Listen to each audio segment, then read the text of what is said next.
മാലിന്യമുക്ത നവകേരളത്തിന്റെ ഭാഗമായി നഗരസഭ 5-ാം ഡിവിഷനിൽ deputy mayor K A Ansiya മാലിന്യമുക്ത പ്രഖ്യാപനം നടത്തി. മാലിന്യമുക്ത നവകേരള പദ്ധതിയുടെ ഭാഗമായി കൊച്ചി നഗരസഭ 5-ാം ഡിവിഷനിൽ മട്ടാഞ്ചേരി കോമ്പാറമുക്ക് ജംഗ്ഷനിൽ deputy mayor K A Ansiya മാലിന്യമുക്ത പ്രഖ്യാപനം നടത്തി.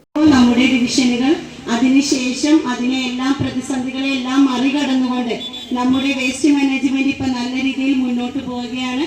അതിനുവേണ്ടി മുൻകൈ എടുത്ത സംസ്ഥാന സർക്കാരിനെയും കോർപ്പറേഷനെയും ഈ അവസരത്തിൽ ഇതുപോലെയുള്ള ഈ ചടങ്ങ് സംഘടിപ്പിക്കുമ്പോൾ നഗരസഭയുടെ ഡെപ്യൂട്ടി മേയർ എന്ന രീതിയിലും 5-ാം ഡിവിഷൻ മട്ടാഞ്ചേരി പോലുള്ള ഡിവിഷനിലെ ഒരു കൗൺസിലർ എന്ന രീതിയിലും എല്ലാവരെയും ഈ അവസരത്തിൽ ഞാൻ അഭിനന്ദിക്കുകയാണ്.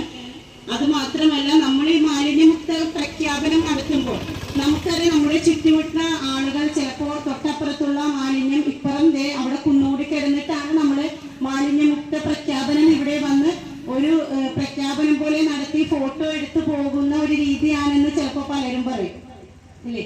പക്ഷെ ആ മാലിന്യമുക്ത പ്രഖ്യാപനം നടത്തുമ്പോൾ ഇന്നത്തെ ദിവസം കൊണ്ട് നമ്മൾ എല്ലാവരും ജനപങ്കാളിത്തത്തോടു കൂടി നമ്മുടെ ഡിവിഷനിലെ മാലിന്യങ്ങൾ എവിടെയാണോ കുന്നുകൂടി കിടക്കുന്നത് അത് ഒരു ഹെൽത്തിലെ ഇൻസ്പെക്ടറോ അല്ലെങ്കിൽ ഒരു HAയോ JHAയോ ഒരു ജനപ്രതിനിധിയോ അല്ലെങ്കിൽ നമ്മുടെ ചുറ്റോട് നിൽക്കുന്ന ആളുകളല്ലാതെ ഹെൽത്ത് ഇൻസ്പെക്ടർ മധു, ജൂനിയർ ഹെൽത്ത് ഇൻസ്പെക്ടർമാരായ ടിൻഡുമോൾ, ധനരാജ്, കുടുംബശ്രീ പ്രവർത്തകർ, ആശാവർക്കർമാർ, അംഗനവാടി പ്രവർത്തകർ, റെസിഡൻസ് അസോസിയേഷൻ പ്രതിനിധികൾ, രാഷ്ട്രീയ പാർട്ടി പ്രതിനിധികൾ, വ്യാപാരി വ്യവസായി അംഗങ്ങൾ, ഹരിതകർമ്മ സേന അംഗങ്ങൾ, കൊച്ചി നഗരസഭ ശുചീകരണ തൊഴിലാളികൾ എന്നിവർ പങ്കെടുത്തു. പൊതുപ്രവർത്തകരായ M ഉമർ, ഹനീഫ് കളരിക്കൽ, K അനൂപ്, H നൌഷാദ് തുടങ്ങിയവർ മാലിന്യം പൊതുസ്ഥലത്ത് വലിച്ചെറിയുന്നതിനെതിരെ ബോധവൽക്കരണം നടത്തുന്നതിനോടൊപ്പം നമ്മുടെ പ്രദേശം ശുചിത്വമുള്ളതാവണമെന്നുള്ള പൊതുബോധം ആളുകളിൽ ഉണ്ടാകണമെന്നും കുറ്റക്കാർക്കെതിരെ കനത്ത പിഴ ചുമത്തണം എന്നും പറഞ്ഞു. News bureau, Mattancherry.